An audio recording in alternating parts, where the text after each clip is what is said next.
Aos nossos queridos irmãos, quero aqui manifestar a alegria de mais uma vez estarmos aqui participando no tocante a esta série que retrata o assunto da mordomia cristã, como devidamente devemos utilizá-la.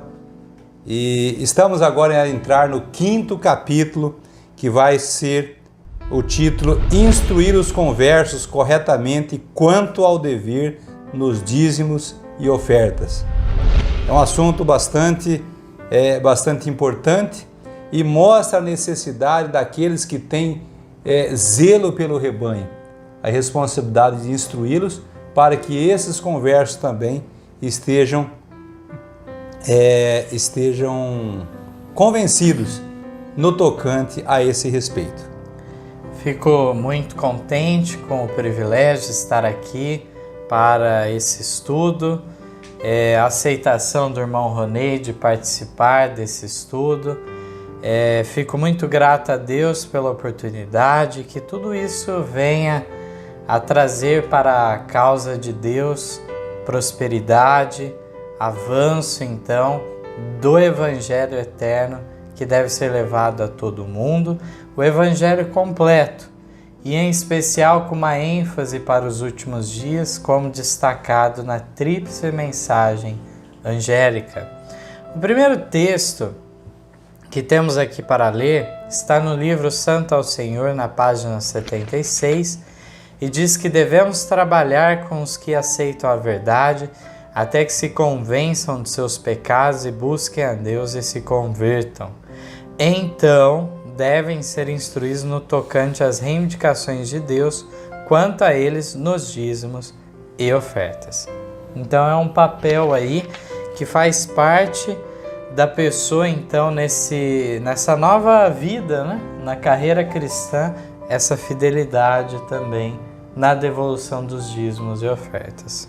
E essa instrução justamente está a respeito daqueles que levam esse trabalho, né? Isso. O próximo texto, no 5º Testemunho para a Igreja, na página 255, diz assim: quando negligenciam ensinar ao povo sua obrigação para com Deus nos dízimos e ofertas, descuidam de uma importante parte da obra que seu mestre lhes deixou, e a expressão servo infiel é escrita ao lado de seus nomes nos livros do céu. A igreja chega à conclusão de que, se essas coisas fossem essenciais, o pastor, a quem Deus enviou para apresentar-lhes a verdade, lhes teria dito. Assim sentem-se seguros e à vontade, enquanto negligenciam seu dever, vão contra os expressos reclamos de Deus e, como resultado, tornam-se sem vida e ineficientes, não exercem influência salvadora sobre o mundo e são representados por Cristo como sal insípido. Então é muito pesado esse texto, né, irmão Ronei? E nos mostra que há um ai sobre aqueles ministros que não fazem essa parte da instrução aos novos conversos. Olha, o texto traz que se deixarmos de fazer tal trabalho, seremos comparados como sal que não serve para nada, senão para ser pisado pelos homens. Então é preciso termos sabor, é preciso termos responsabilidade, é preciso termos coragem de falar de maneira sábia, inspirada por Deus, no tocante àquele assunto que fala sobre finanças. Toda vez que fala algo que mexe no bolso das pessoas, né? É algo muito escandalizador devido aos mercenários que existem e tem trazido escândalo à causa da verdade.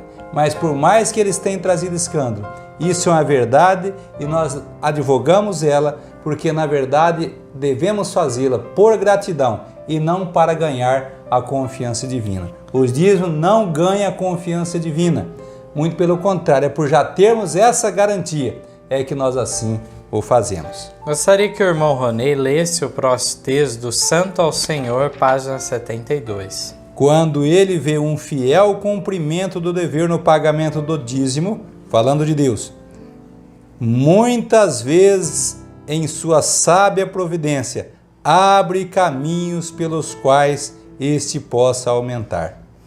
Os que se têm tornado participantes da graça de Deus não devem ser vagarosos em demonstrar seu apreço por esta dádiva. Não devem considerar o dízimo como limite de sua liberdade. Aqui é importante vermos, né, como que Deus quer abençoar o fiel dizimista, uma vez que aqui fala que ele abre caminhos pelos quais este possa aumentar, então, os seus rendimentos, né? Então, mas se não foi instruído, se essa pessoa não recebeu instrução, ficará sem essa bênção também. Não só ficará sem essa bênção, como esse servo será tratado como infiel, né? É escrito lá no livro dos céus dessa maneira. Esse servo foi infiel porque além de não instruir, ainda fez com que essa pessoa perdesse as bênçãos que acompanham o cumprimento deste mandamento. No Testemunhos para a Igreja, volume 9, página 250, temos uma declaração também muito enfática. Diz assim: os que saem como pastores têm uma solene responsabilidade pesando sobre eles, a qual é estranhamente negligenciada. Alguns gostam de pregar, mas não dedicam trabalho pessoal às igrejas. Há grande necessidade de instruções relativamente a obrigações e deveres para com Deus, especialmente no que respeita à devolução honesta do dízimo. Nossos pastores sentir-se-iam grandemente entristecidos se não fossem prontamente pagos por seu trabalho, mas consideram eles que deve haver fundos no tesouro de Deus com que se sustentem os obreiros? Se deixam de cumprir todo o seu dever em educar o povo a ser fiel no devolver a Deus o que lhe pertence, haverá falta de meios no tesouro para levar avante a obra do Senhor. Então aqui Ellen White pega pesado mais uma vez, né? Ou ele faz, em tese, né? Porque enquanto o salário dele estiver sendo pago, ele não vai sentir a mão, o peso, né? Agora, se não for pago, aí ele vai sentir por quê? Então o trabalho aqui fala que os pastores que saem para o campo têm sim a responsabilidade de falar. Muitas vezes é preciso ter sabedoria de falar em assuntos delicados. Existem pessoas que têm preciso ter mais tato para lidar nesse assunto, mas tem que ser feito. É um trabalho que muitas vezes é um trabalho duro, é um trabalho que muitas vezes a pessoa quer se fugir, mas nós não podemos fugir, temos que falar aquilo que nos é dado como responsabilidade. Próximo parágrafo, irmão. Deve o superintendente do rebanho de Deus se desempenhar fielmente em seu dever. Se por algum motivo isso lhe é desagradável e ele toma a atitude de deixar que qualquer outro faça, não é um obreiro fiel. Quando trata nesse assunto aqui, a gente na condição de tesoureiro, né, da igreja, a gente sabe como é difícil você chegar nesse particular. O tesoureiro muitas vezes, de maneira inconsciente, ele sabe na igreja quem devolve dízimo e quem não devolve dízimo. E como vão as ofertas também. E aqui fala que o superintendente daquele setor, no caso aquele que lida com o tesouro do Senhor, ele tem a obrigação, ele não pode deixar passar para outro. Se ele passar para outro esse papel, ele estará dizendo que aquele irmão não está devolvendo o dízimo. Olha só que coisa, que papel complicado. Se ele fala, parece que ele está fiscalizando o irmão. Se ele não fala, ele está sendo omisso. Então aqui é preciso buscar sabedoria. Esse papel é sim do superintendente, do tesoureiro, do obreiro, do pastor, que é cada um nas suas obrigações. E para que ele seja um obreiro fiel, ele tem que falar, embora seja desagradável esse trabalho. Leia ele as palavras do Senhor em Malaquias, acusando o povo de roubo para com ele ao reter os dízimos. O poderoso Deus declara: com maldição sois amaldiçoados. Quando aquele que ministra por palavra e doutrina vê o povo seguindo o caminho que trará sobre si essa maldição, como pode negligenciar seu dever de dar instruções e advertência? Todo membro da igreja deve ser ensinado a ser fiel em devolver um dízimo honesto. Então ele é o atalaia, o vigia de Deus, que adverte também quanto ao mal que virá se a pessoa prosseguir em determinado caminho. Isso em várias áreas, né? E inclusive na área, então, da parte financeira. Então, mas é uma área da parte financeira que mexe com o bolso, mas é a que mais tem bênçãos garantidas. Não que as demais não tenham, né? Vamos assim dizer. Mas aquele que é fiel no muito, no pouco, aliás, ele será fiel no muito. Então, quando Jesus fala daquela experiência do servo que recebeu um único talento e não foi fiel, ele está retratando justamente nesse particular aqui. Então, nós devemos ser fiel a Deus, porque assim Deus requer de nós. É assim que Ele quer que nós tratemos concernente às finanças. É assim que Ele quer nos ensinar que nós não podemos gastar aquilo que não nos pertence. Eu não posso ir até meu vizinho e pedir o dinheiro dele gastar e não devolver. Eu não posso fazer isso. Então Deus, Ele pegou o capital e colocou em nossas mãos. E pede o que desse capital que Ele já colocou em nossas mãos? Ele pede que devolva 10%. E de que maneira? Da maneira correta. E isso quem tem o papel de instruir, sim, é os representantes de cada local, em todas as suas instâncias. Irmão, leia para nós Obreiros Evangelhos 369 e 370. O obreiro nunca deve deixar parte do trabalho por fazer, porque esta lhe não agrade, pensando que o pastor que vier depois o fará por ele. Olha só, essa bucha eu vou deixar, aleatoriamente falando, né? Esse problema eu vou deixar para o próximo pastor. Ele fazendo isso, ele está se acovardando, ele não estará apto a assumir maiores responsabilidades. Importante é que, conforme surja a adversidade em todas as suas instâncias e que está dentro da sua responsabilidade, então que ele faça, que resolva. Então diz mais, quando assim acontece, se vem um segundo pastor e apresenta as exigências de Deus quanto a seu povo, alguns voltam atrás dizendo, o pastor que nos trouxe a verdade não mencionou estas coisas. E se escandalizam com a palavra. Alguns recusam aceitar o sistema de dízimo, afastam-se e não se unem mais com os que creem na verdade e a amam. Quando outros pontos lhes são expostos, dizem, não nos foi ensinado assim, e hesitam em avançar. Quanto melhor teria sido se o primeiro mensageiro da verdade houvesse educado fiel e cabalmente esses conversos quanto a todos os assuntos essenciais, mesmo que poucos se houvessem unidos à igreja pelo seu trabalho.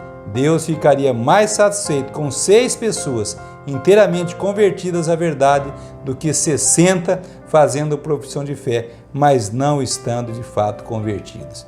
Então aqui a questão dizimática é a responsabilidade que tem sobre cada um de nós em instruir aqueles novos conversos e também aqueles que estão retendo o dízimo é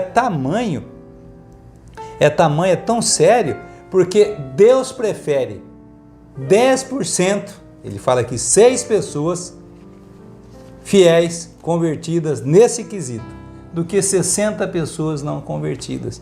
Então aqui é a prova que Deus não quer números, Deus não precisa desse dinheiro, não há necessidade, tudo que existe aqui é de Deus.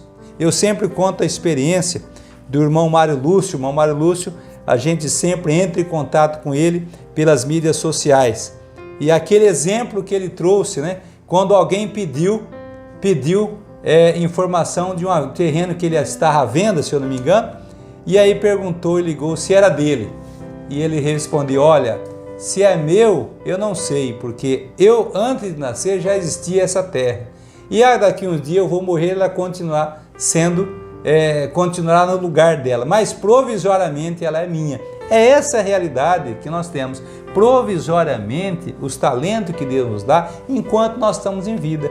E Ele vai pedir esses talentos com juros. E como nós vamos colocar isso em prática se os obreiros, os ministros, os pastores não instruem os seus membros? Então existe um ai sobre essa classe, né? Mas eu queria destacar ainda que o texto sugere que os problemas na igreja de modo geral, e esse é um dos tópicos, devem ser resolvidos no menor círculo possível.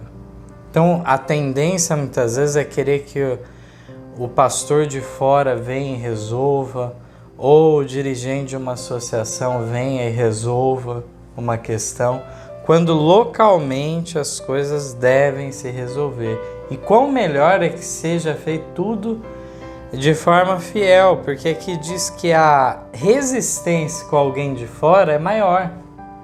Então a falta de fidelidade daquele obreiro, daquele local, de falar sobre o assunto, trouxe problemas para o segundo, que quando veio com essa mensagem, soou estranha. Então aqui Ellen White fala ainda, né, que algumas pessoas realmente não aceitam. Por causa dessa falha, por fim, não aceitam. Do primeiro mensageiro, né? Porque, de fato, o primeiro mensageiro falhou nessa obra, né? E aqui, como o irmão Ronê já destacou, essa parte final do texto deve ficar impressiva em nossa mente. Porque diz, Deus ficaria mais satisfeito com 6 pessoas inteiramente convertidas à verdade do que com 60, fazendo profissão de fé, mas não estando de fato convertidos. Será que é esse o raciocínio que tem imperado nas igrejas populares? Ou acaso, atrás de dízimos das pessoas, a norma tem sido rebaixada muitas vezes?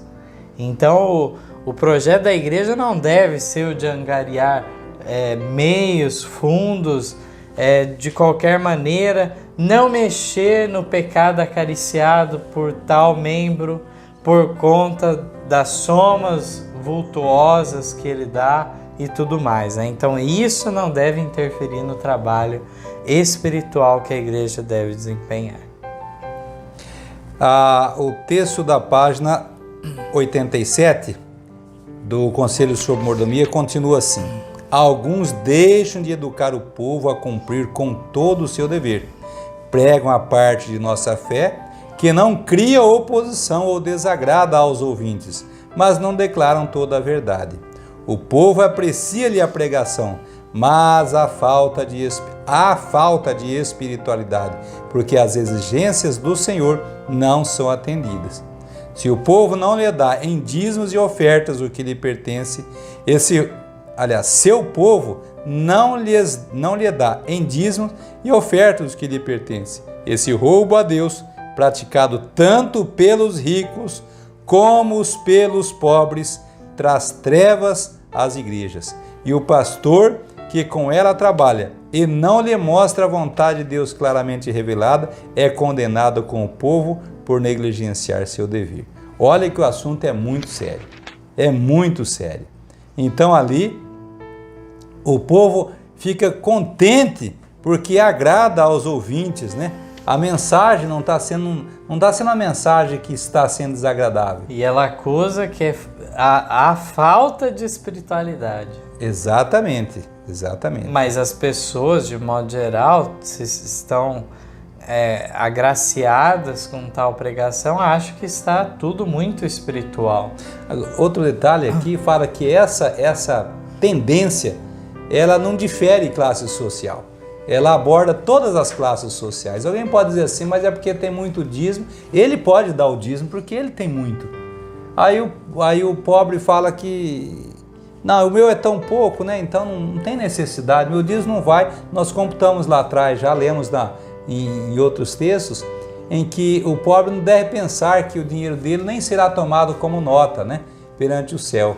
Deus reconhece a devolução sistemática em percentual e não na soma dos seus valores. Nas intenções com que ele é designado, essa é a maneira que chega até o céu como incenso suave e agradável a Ele. O texto seguinte do Conselho sobre Mordomia 106 diz assim: nomeie a igreja pastores ou anciãos que sejam dedicados ao Senhor Jesus e cuidem esses homens, de que se escolham oficiais que se encarreguem fielmente do trabalho de recolher o dízimo. Então pode ser necessário ser escolhido oficiais com esse papel específico, né? Diz assim: se os pastores não se demonstrarem aptos para o cargo, se deixarem de apresentar à igreja a importância de devolver ao Senhor o que lhe pertence, se não cuidarem de que os oficiais que estão sob suas ordens sejam fiéis e que o dízimo seja trazido, estão em perigo. Diz aqui: estão negligenciando uma questão que envolve uma bênção ou maldição para a igreja. Devem ser afastados de sua responsabilidade e outros homens devem ser experimentados e provados. Devem os mensageiros do Senhor cuidar de que os membros da igreja lhe cumpram fielmente as ordens. Deus diz que deve haver mantimento em sua casa e se lidar indevidamente com o dinheiro do tesouro, se considerar direito as pessoas usarem o dízimo como quiserem, o Senhor não poderá abençoar. Ele não pode suster os que pensam poder fazer o que querem com o que lhe pertence. Então, é uma questão que envolve bênção ou maldição sobre a igreja toda. A igreja toda. Vamos para o último texto, então, irmão Ronei, pode ler. Diz assim: à medida que estuda diligentemente as grandes verdades que se acham nas Escrituras, será habilitado a pregar sermões que encerrem uma mensagem direta, definida, que ajudará os ouvintes a escolherem o caminho certo. Então, o obreiro, o pastor, no fazer o sermão, tem que ser sermões com as verdades dentro das Escrituras, de maneira que encerre a mensagem de forma direta, definida, para que ajude os ouvintes a o quê? A se colocar no caminho correto.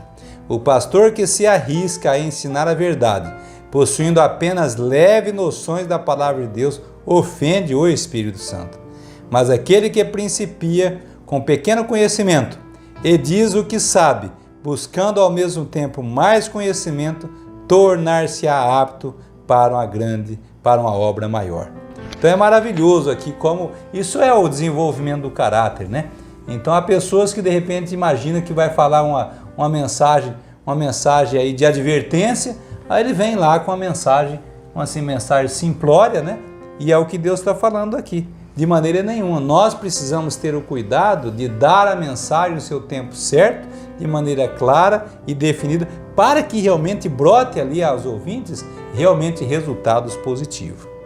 Exatamente. Então vemos aqui que ofende o Espírito Santo os pastores que têm apenas leves noções da palavra de Deus, mesmo assim se arriscam a serem ensinadores, não devem tomar essa parte se não estão aptos para tal obra.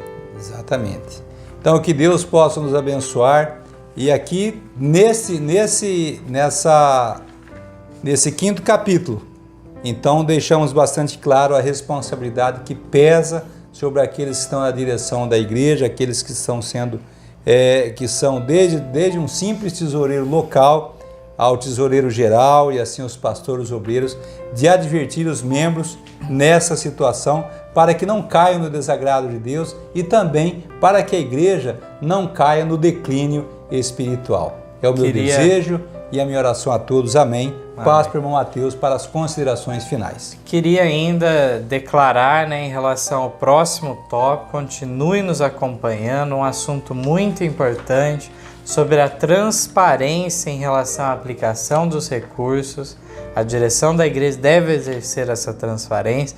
Ao mesmo tempo, Ellen White fala do mal que é aqueles que querem reter os dízimos porque julgam que não há confiança na aplicação desse recurso.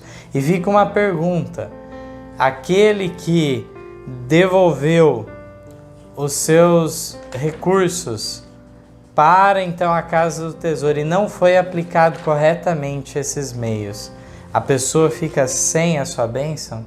Fica essa questão também para trabalharmos no próximo tópico e que os irmãos compartilhem esse vídeo, chamem outras pessoas para iniciarem esse estudo e que possa ser de grande valor para a igreja internamente e também externamente, alcançando novos corações. Esse é o meu desejo de oração. Amém. Amém.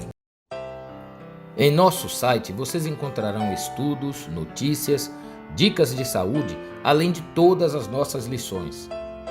Participem conosco através da nossa página no Facebook e assistam todas as nossas lições através do YouTube.